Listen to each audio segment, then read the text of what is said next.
Estamos en Radio Ya, en el programa Víctimas del Odio, tiempo de la entrevista de los viernes, y hoy estamos hablando del síndrome de alienación parental. Y para ello, pues tenemos con nosotros al otro lado del hilo telefónico. Normalmente sabéis que las entrevistas las hacemos en persona, pero no siempre puede ser así. En este caso la vamos a hacer por teléfono y la persona con la que vamos a hablar, que estará ya nerviosa al otro extremo del hilo, es Carmen. Buenas tardes, Carmen. Buenas tardes. Bueno, te hemos dicho tu nombre, pero no he dicho el mío. Yo me llamo José Antonio Ruiz de la Hermosa, que soy el presentador habitual de este programa y que Encantada. Normalmente, pues lo mismo te digo, me gustaría tenerte aquí porque me gusta hablar con la gente en persona, pero por desgracia no siempre puede ser. Y bueno, pues para poder ayudar, tratamos de visualizar los problemas y la mejor visualización que existe, pues es contarlos. Y entonces para eso tenemos aquí a un entrevistador experto, el hombre del rincón, como le llamo yo a veces, porque siempre se pone en un rincón de la mesa, que es Jesús Muñoz y que pasa a saludarte. Buenas tardes, Carmen. Buenas tardes, Jesús. No sabes qué placer me da porque conocer, bueno, pues como bien sabes, a mucha gente afectada por uno u otro problema, malos tratos, alienación parental, bueno, normalmente suelen ser padres, pero cuando me han dicho que Carmen, toda una mujer, ha sido una niña víctima de SAP y que quiere hablar, pues imagínate la sorpresa que nos hemos dado aquí en el estudio cuando tenemos, no es normal, ¿no? Cuando tenemos a una protagonista y que encima nos va a contar desde dentro cómo ha vivido ella siendo víctima de algo que sabes que de sobra, no te voy a contar nada que no sepas, que aquí en este país Españistán el SAP no existe, que es una invención. Sí, no, alucino con el hecho que no existe, alucino, y hasta el psicólogo mismo no lo reconozca, no lo entiendo yo, pero bueno. Para la gente que no lo sepa, cuando la ibais a hablar a Carmen, habla perfectamente el castellano, como podéis entender, pero tiene cierto acento que es de origen belga, ¿cierto, verdad? Exactamente, sí. Vale, actualmente vive en España, no vamos a decir dónde vive porque a nadie le importa, pero para empezar, Carmen, pues dime quién es Carmen actualmente, cuál es tu situación y cuándo empiezas a detectar o cómo te das cuenta de que eres víctima de SAP.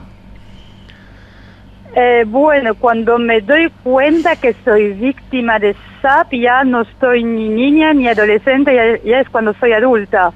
Ya es cuando soy adulta y que ya tengo amigas que tienen hijos y que veo cuál es una relación de padre a hijo y de madre a hijo, y que ahí empiezo a darme cuenta que la relación que yo tenía no era normal. O sea, yo veía que, ¿cómo decir? Yo veía que no, obviamente no tenía una relación equilibrada con mis padres, pero que realmente era objeto de negocio. Me doy cuenta de eso ya más adelante a la edad adulto. ¿Por qué te das cuenta? ¿Por qué me doy cuenta? Porque al ver unos tratos normal o equilibrado de padres, madres, amantes que quieren a sus hijos, que se preocupan por su bienestar, que se preocupa por su salud, que se preocupa por su autoestima, pues me doy cuenta que la actitud en mi caso fue mi padre, no era nada enfocado en esto. O sea, me doy cuenta que realmente yo era un objeto de negociación para poder obtener algo hacia mi madre, y que mi bienestar no importaba nada. O sea, tú te das cuenta que prácticamente eres un objeto de chantaje. No, es que sí, prácticamente, no, es que era exactamente un objeto de chantaje. ¿Qué comportamiento tenías? Porque hay una cosa que a mí me ha dejado Ana Rivera, que bueno, nos ha presentado un poco, que es la organización que bueno, pues en la que todas estáis ayudando, padres, madres, abuelos. Ha habido un comportamiento que a mí me ha dejado atónito, porque yo conozco un poco lo que es el SAP, cómo se desarrolla, qué mecanismos, qué cosas se deben observar en un menor cuando empieza a ser víctima de SAP. ¿qué mecanismos has desarrollado tú? Es decir, hay una parte, por ejemplo, como la enfermedad mental, que es el Alzheimer, hay una parte en la que se pasa, pues hay una agresividad por el desconocimiento de dónde estás, porque empiezas a conocer a todo el entorno que tienes social o familiar es para ti desconocido y te vuelves virulento. En algún momento tú, ¿por qué? O cuéntanos mejor que nadie por qué fases has pasado. Cuando eres adolescente, una cosa es ser niño y eres el objeto de chantaje, pues, de una de las dos partes, empiezas a ser adolescente y ahí empieza con los cambios hormonales, la afirmación de la personalidad ya de cada uno. ¿Qué cambios empiezas a notar y cuándo crees que más te afecta? ¿O cuándo crees que más afecta cuando eres atacado tan vilmente por un adulto que tiene su estrategia establecida y quiere atacarte contra algo que más quieres, que es un padre o una madre? Pero realmente siendo niño la visión esta no la tienes tan clara. Es que lo que tienes es que obviamente hay algo que falla. Uh-huh. También tienes claro que hay una persona que no está y que te falta, pero al mismo tiempo como estás montado, o sea, como estás lobotomizado contra esa persona, tienes sentimiento ambivalente hacia esa persona. Después adolescente, pues te falta una figura, en mi caso una figura maternal. Bueno, siendo mujer quizás me afectó más que a mis hermanos. Uh-huh. Después tiene adentro mucha rabia y sentimiento de injusticia. ¿Por qué? Porque no te sientes ayudado por nadie, no tenías la suerte o la desgracia de ser ayudado por alguien, nadie en tu entorno social, no sé, familiares, hermanos, tíos, amigos, nadie vio saltar tu sistema de alerta. Sí, en mi entorno sí que hubo mujeres que me hicieron reaccionar a mí o que me hicieron pensar o que me dieron a pensar de quizás revisar mi visión de lo que pasaba, pero no sé, como injusticia porque no tiene lo que te mereces tener, porque no tiene tu madre a tu lado, porque no está equilibrado, porque la persona también que me afectó, o sea, en mi caso mi padre, no es que solo soy un objeto de negociación contra la otra persona, es que también el patrón que veo no es un patrón que me sirve, que me da las herramientas para desarrollarme a mí como persona con las otras personas. No sé si estoy respondiendo a su pregunta realmente. Sí. Te voy a preguntar algo que es muy sencillo, pero también es muy complicado. Para ti, como hija y mujer afectada por SAP desde hace muchos años, no sé, que me lo digas como un titular, una frase, algo que sea contundente, algo que te salga del corazón. Para ti, como Carmen, ¿qué es el SAP? ¿Qué ha sido el SAP para ti? El SAP para mí es como que estás utilizado para una persona que alimenta o su rencor o su miedo y que tu propia persona realmente no importa. Tu persona, o sea, tú como persona no importas. Tú como persona es como no existe en ese momento. Tú existes para alimentar un rencor, un miedo, una frustración, pero realmente como persona no existes, ¿no? En la preentrevista que hemos mantenido hace un ratillo para saber un poco más sobre este dramático tema, que es el SAP, me gustaría que me hablaras, especialmente tú, cómo vuelven esos hijos recuperados y en qué condiciones. ¿no? Como vuelve sí, es que, a ver, como vuelve recuperado, no sé, yo creo que es un trabajo constante que haces sobre tú mismo, de ver que te mereces ser respetado, que tu palabra tiene valor, que te mereces amor, que es un trabajo constante, porque como no has sido reconocido como tal, es como te lo tienes que demostrar a ti mismo. Pero eso me suena, y te lo digo con todo el cariño, me suena un poco como si estuviésemos leyendo un libro de autoayuda. ¿Realmente el SAP te destroza como persona? O sea, ¿te llega a quitar la autoestima? Claro, que así, automáticamente, sí, o sea, tienes la autoestima debajo de los pies. O sea, te anula como persona. Como persona te anula en el sentido que no estás valorada, que tus necesidades, tus miedos, tus ganas no están reconocidos, porque la persona que te cuida no está enfocada en cuidarte y escuchar necesidades, está enfocada en ti, en lo que necesita él, en su orgullo, en su miedo o lo que sea, pero tú como niño no entras ahí, no hay sitio para eso ahí.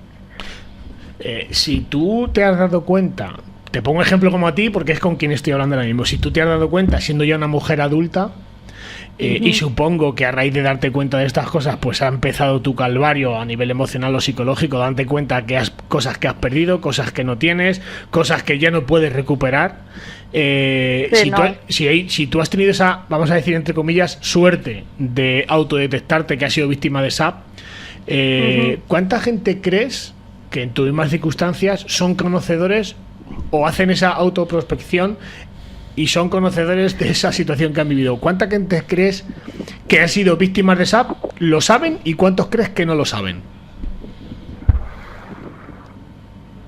Y bueno, no es una pregunta a la cual me siento capaz de responder, porque eso es muy personal, de cómo uno se enfoca en la vida, de cómo uno se mueve, de cómo uno... Es un poco el instinto de sobrevivir que te hace mover más o menos y te quedas más en como víctima, o ni siquiera te das cuenta y desarrollas una forma de desarrollarte por la vida que no te conviene y no eres consciente. Es que no sé cuánta gente, es que no puedo contestar yo quería reforzar un poco la postura de Jesús haciéndote la pregunta de otra manera. ¿Tú crees que muchas personas se dan cuenta, personas que sufren este problema, tú crees que muchas se dan cuenta de realmente que están sufriendo el problema, o tú crees que la mayoría al final es que ni se enteran ni se dan cuenta de esa situación tan desastrosa en la que viven y por supuesto no le ponen ninguna solución? ¿Tú qué piensas? Yo creo que para tener una lectura clara de cuál es el problema y las repercusiones hay que autoanalizarse muchísimo. Entonces no creo que si la gente se autoanaliza mucho, creo que realmente para poder hacer todo este trabajo hace falta psicólogo a su lado, hace falta tener un entorno que te reconozca, que te entienda, que te lo haga ver, porque de pequeño no lo ves, y que te ayuda a comprender lo que pasa y a construirte. O sea que tú piensas que la mayoría de las personas que están afectadas por este problema, en definitiva, viven en la ignorancia de su verdadero problema, y eso quizá les lleve a situaciones muy conflictivas, porque lo que hemos estado viendo a partir de otras personas que hemos entrevistado es que las personas que padecen este problema tarde o temprano desarrollan algún otro tipo de problema, como una esquizofrenia o una psicosis, sobre todo problemas mentales, y desde luego malas relaciones con su entorno. Yo creo que la alienación parental afecta muchísimo y hace que tengas relaciones conflictivas, y que si tratas de entender vas avanzando y vas tratando de tener unas relaciones más equilibradas para tu bienestar. Creo que cuando eres niño, por supuesto, todo ese mecanismo no lo entiendes, a la adolescencia menos, y después cuando ya entras en la edad adulto te das más cuenta. Y sobre las secuelas te quería preguntar, ¿qué secuelas deja, sobre todo en una persona como tú, que ya eres adulta, cuando te das cuenta de que has sufrido eso, Sam, ¿no? ¿Cuáles son las secuelas que puede dejar una persona pues a partir de la adolescencia, sobre todo en su personalidad, en su confianza en los demás, en el establecimiento de relaciones con personas, ya sea familias o relaciones de pareja? ¿Qué secuelas deja cuando eres víctima del SAP? Y como secuela deja como... no sé, falta de autoestima, diría yo, falta de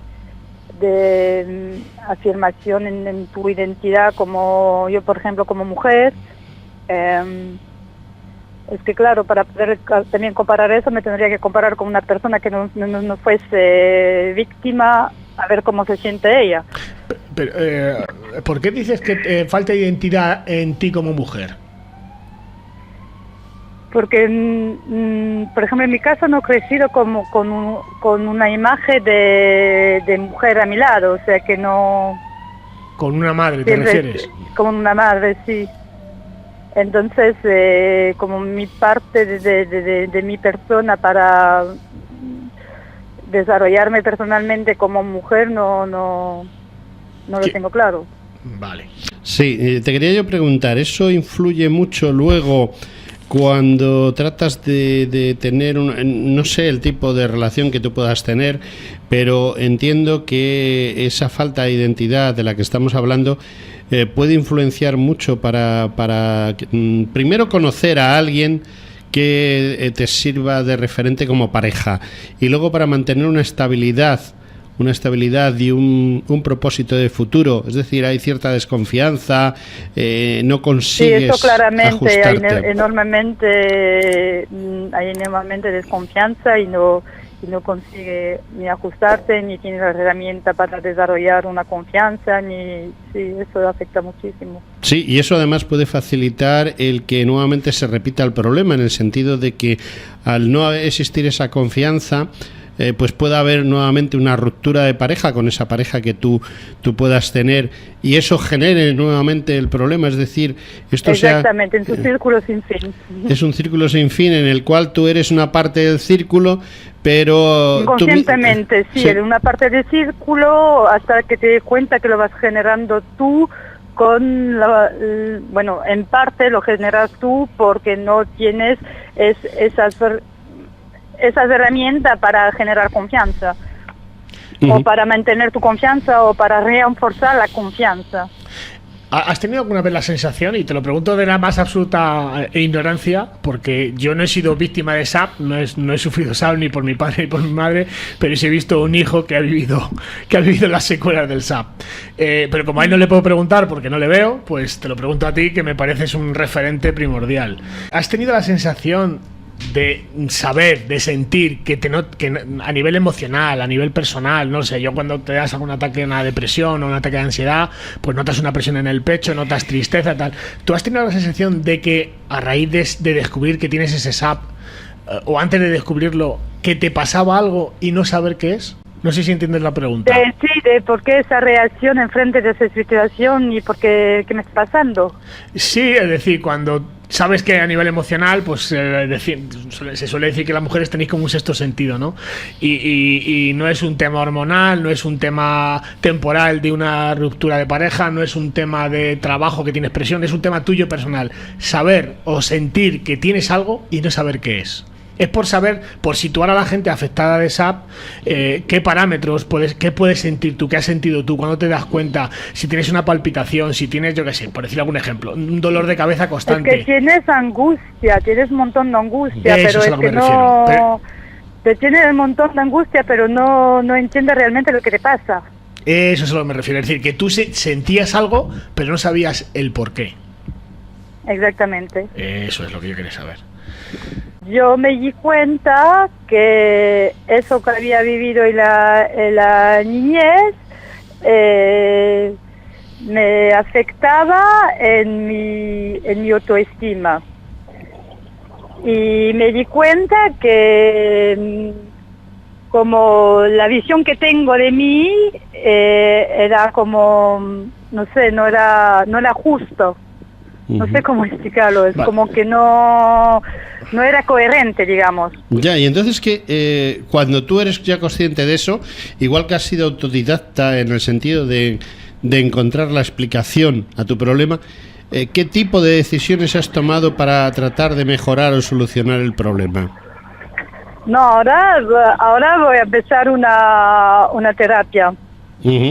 O sea, ya ahora sí te has puesto en manos de profesionales de estos temas. Sí. ¿Y qué te dice el profesional con el que vas a empezar la terapia? ¿Está de acuerdo en la existencia? Es que hay muchos psicólogos y hay mucha gente que se dedica a todos estos temas que niega la mayor, es decir, niega la existencia de este problema. Pero por lo que veo, si te va a hacer una terapia, pues es que sí es consciente.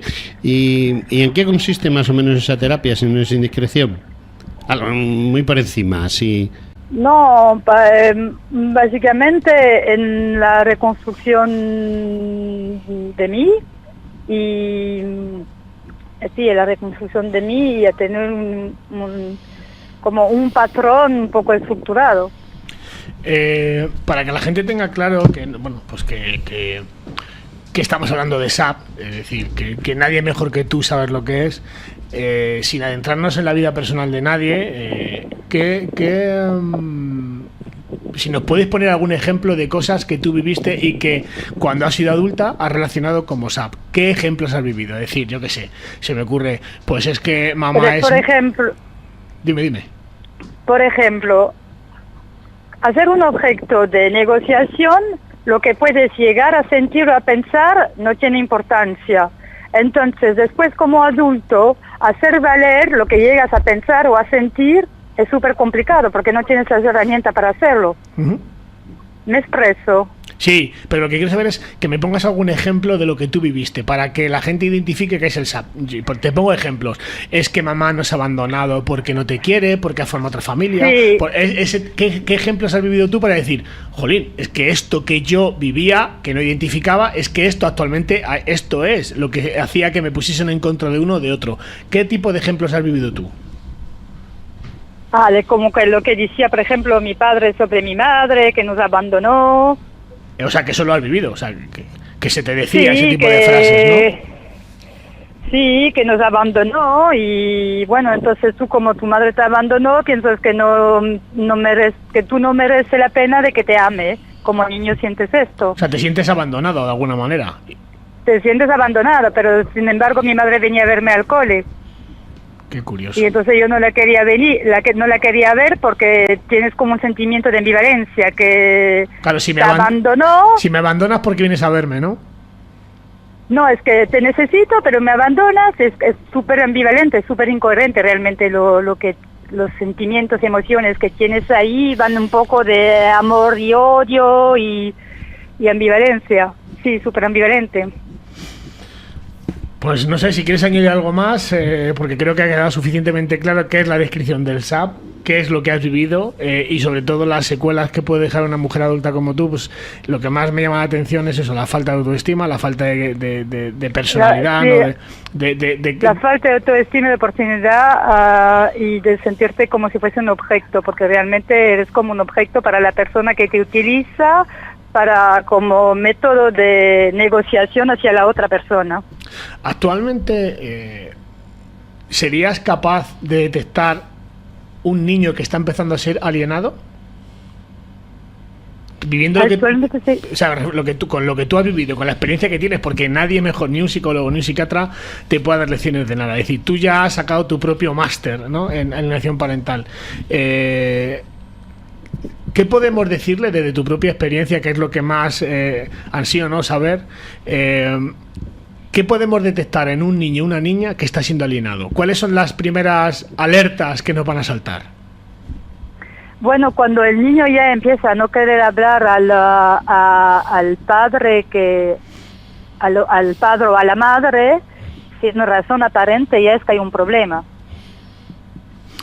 ¿Es así de radical, o sea, es aquí de radicalmente rápido? O sea, porque a mí me han contado casos que bueno, que sí que es verdad que yo los he vivido, pero bueno, mi experiencia tiene poca repercusión. Pero de darte un abrazo normal una semana y al día siguiente esconderse detrás de los brazos o detrás de las piernas de su madre o de su padre y decir no quiero ir, ¿tan radical y tan rápido es? Es súper rápido, sí. ¿Se puede trabajar la alienación parental en un niño, hacerle daño en tan solo una semana?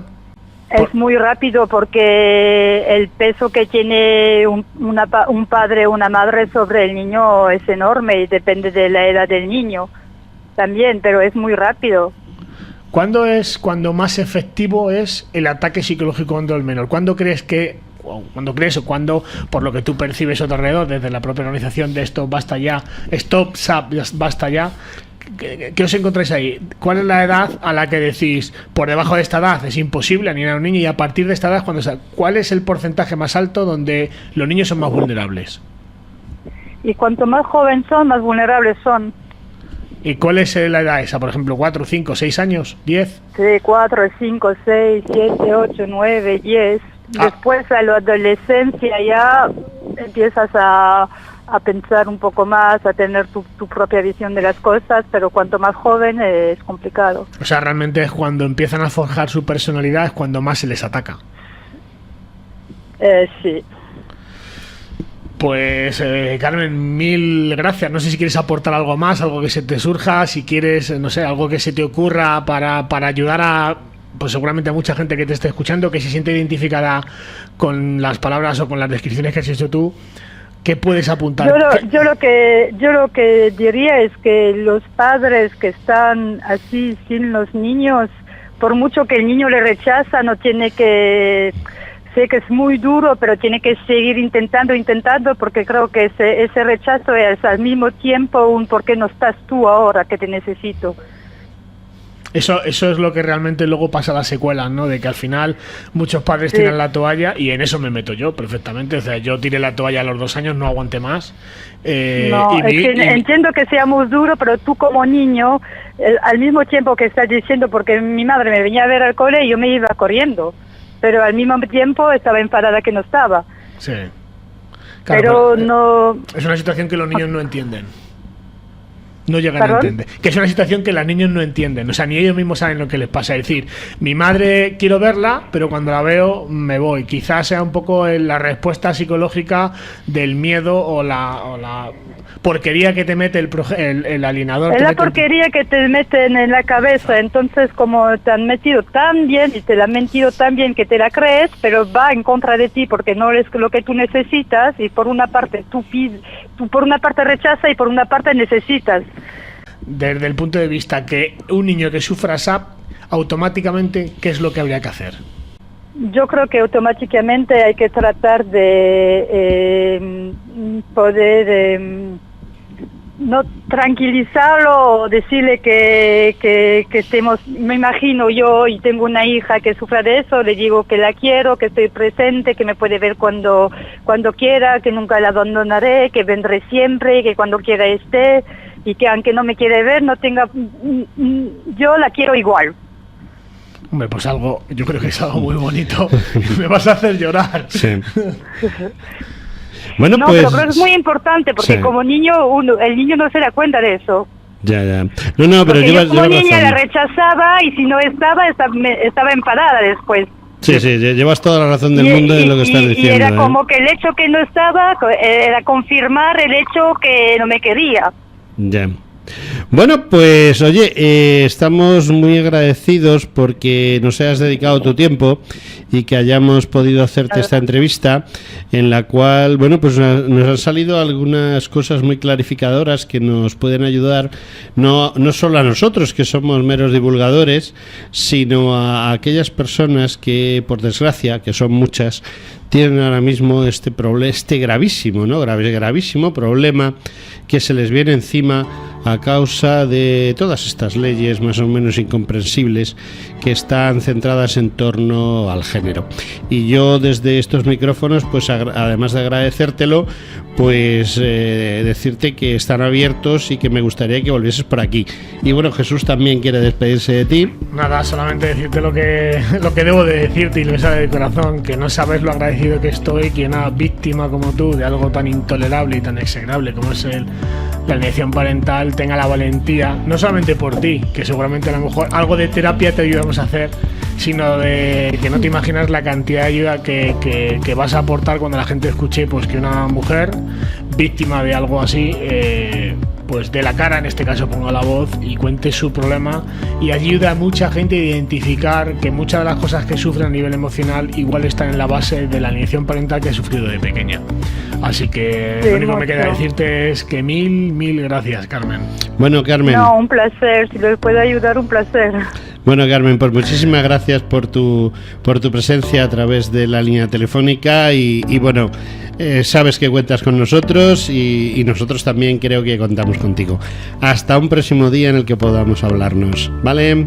Hasta luego. Gracias, adiós. Carmen.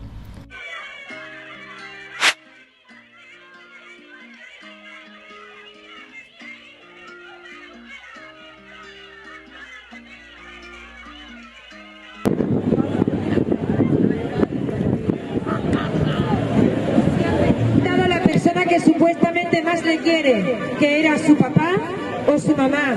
Stop a la alienación parental. Hoy estamos aquí, mañana puede que nos quiten a nuestros hijos. Me llamo Elena, llevo 1 año sin ver a mis hijos, tengo la custodia, mis compañeros también pueden hablar. Ana no ve a su hija desde hace 4 años. Cristóbal no ve a su hija desde hace 5 años. Stop a la alienación parental. En breves instantes comenzamos una performance artística para dar a conocer este problema social. Gracias a todos.